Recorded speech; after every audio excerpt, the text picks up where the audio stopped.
Welcome sa Durs TV. Kung interesado ka sa ganitong news, huwag kalimutang isubscribe ang ating YouTube channel. Maraming salamat! Welcome po ulit sa ating panibagong update tungkol sa Kim Pao. Ihahatid ko po sa inyo ang pinakabago at pinaka-latest na mga kaganapan tungkol sa kanila. Kaya naman kung hindi ka pa subscriber ng ating channel, pindutin nyo na ang notification bell para lagi kayong updated sa mga balitang trending at napapanahon. So ayun, welcome back again sa ating YouTube channel mga ka-Kim-Pao, and for today's video, ang pag-uusapan natin ay tungkol sa mga importanteng kaganapan kina Kim and Paula Avellino ngayong araw po ng Lunes. So kanina nga po, nakasama na naman natin si Chinita Princess dito po sa It's Showtime. And makikita nga natin dito sa kanyang kasuotan na super blooming, super ganda na naman ni Chinita Princess. Beautiful as always naman itong si Chinita Princess, and talaga naman pong to the highest level ang energy ng It's Showtime, lalo na pag-present si Kim Chiu. Next topic naman, pag-usapan natin ang tungkol dito sa pa-surprise ng mga pamangkins ni Chinita Princess sa kanya. So, di ba na-topic na natin ito kahapon? Pero, nais ko lang i-share sa inyo na ang total po pala ng naipon ng dalawang yon na pamangkin po ni Kim Chiu ay nagkakahalaga po ng 7,209 pesos. So, simula January daw mga ka-Kim-Pao hanggang ngayong April, nag-ipon talaga sila from baon nila, tapos yung isa nagtitinda po ng mga accessories ata para makasave ng money, para matreat nila si Chinita Princess sa special na kaarawan po nitong si Kim, which is yung birthday nga po, no? Kasi si Kim Chiu daw lagi silang tinitreat, kaya this time sila naman yung nang treat kay Kim Chiu, 'di ba? Nakakatuwa, nakaka-touch sobra at nakakaiyak po sobra itong ginawa pong pa-surprise ni Rain and Liam for Chinita Princess. Lalo pong naiyak si Kim Chiu nung binasa niya po yung greetings ng dalawa for Kim Chiu. So, maging ako mga ka-Kim-Pao, kahit hindi ko sila kadugo, napipil ko yung love talaga ng mga pamangkin na yun ni Chinita Princess. Sobrang nakaka-touch. Ako nga, sobra na akong na-touch.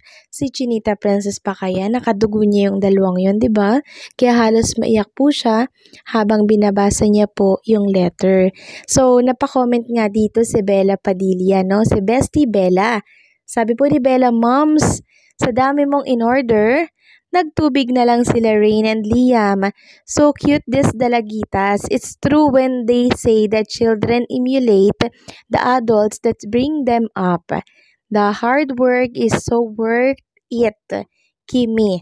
Then nag-reply po si Kim Chiu na, "Momshi, inom na lang daw sila ng tubig." I'm sure sobrang proud na proud po ang mga mommy po ng dalawang pamangkin na to ni Chinita Princess. Maging ako naman kung ganito yung anak ko, di ba? Sobrang nakaka-touch at nakaka-proud na marunong na silang mag-ipon, marunong na silang magplano at young age 15 and 11, sobrang nakaka-proud. Next topic naman, pag-usapan natin mga ka-Kim-Pao, ang tungkol po dito sa pa-blind item sa Maritas University na kung saan ay tinuturong si Chinita Princess daw ito at si Paolo Avellino. Sabi kasi nitong si Miss Dior, Kim-Pao na naman daw ito. Hindi siya sure. Kim, if ang boy ayaw, wag pilitin. Let go, move on, paligaw na sa iba, maraming nag-aabang, Kim. Tapos, tinag pa nga dito si Kim and Paolo Avellino.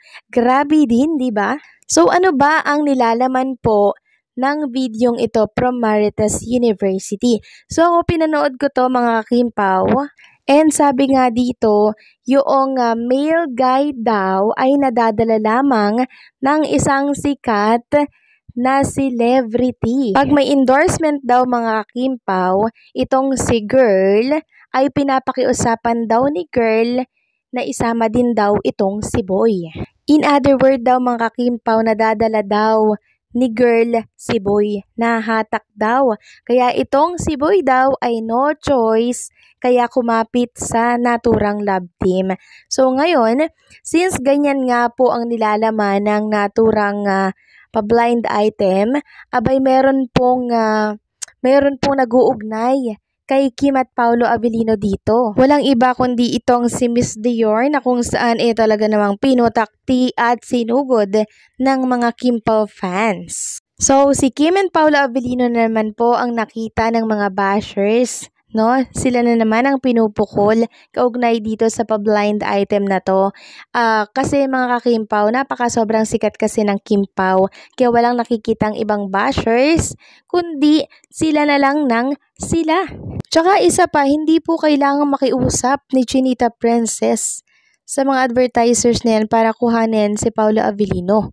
'Di ba? Kasi si Paolo Avellino at Kim Chiu talaga namang naturalmente na malakas po yan sa mga tao. Kaya kinakailangan silang dalawa ay magkasama sa isang endorsement para mas solid yung pagsuporta po ng mga Kim Pao fans. 'Di ba? Narito nga po yung ilan sa mga komento ng Kim Pao Nation. Alam ko na kung bakit Kim Pao na naman ang naisip mo. Aside from basher ka, sikat ang Kim Pao worldwide, 'di ba? Hanggang ngayon, palabas pa rin movie nila sa ibang bansa. Marami kasing nagmamahal sa kanila, di nga mabilang kung ilang FG meron ang Kim Pao. Sabi pa ng isa, lahat na lang na BI gusto nyo sa Kim Pao. Pwede ba hayaan mo na mains namin maging masaya, lahat na lang i-connect nyo sa Kim Pao. Kung sakali man na wala sila at friends lang sila, hayaan nyo na sila, hindi natin control ang isip nila. Importante na pasaya kami ng Kim Pao at panatag kami. And eto yung last comment to na very accurate. Uy, anong pinagsasabi mo? No biases, Paolo had established himself as an actor without a love team, branded as one of the good actor in showbiz. Di na niya kasalanan nila kung sila ang nagustuhan ng tao as tandem. Of course, sila ang kinuha, sila ang hot tandem eh. Yes, agree ako dito. Kung sinong in demand, syempre, yun ang kukuhanin. 'Di ba? Unfair naman kung si Chinita Princess lang yung kukunin, ang hanap ng tao, Kim Pao. Kim and Paolo Avellino. Kaya nga sa Hyundai, Chowking, Brilliant, 'di ba? Ano pa ba mga Kim Pao? Basta lagi silang magkasama kasi nga po, malakas pag silang tambal ang nagpo-promote ng naturang brand, 'di ba? Kahit sinong advertisers alam na alam po 'yan na pag tandem ang kinuha, parehas malakas, mas epektibo ang pagpo-promote ng love team, 'di ba? Magkapareha. So yung mga bashers na yan walang ginawa kundi Kim Pao na lamang po ang nakikita kasi nga po sikat. So paano mga ka-Kim Pao, hanggang dito na lamang po ang update natin at maraming salamat sa patuloy po na pagsuporta.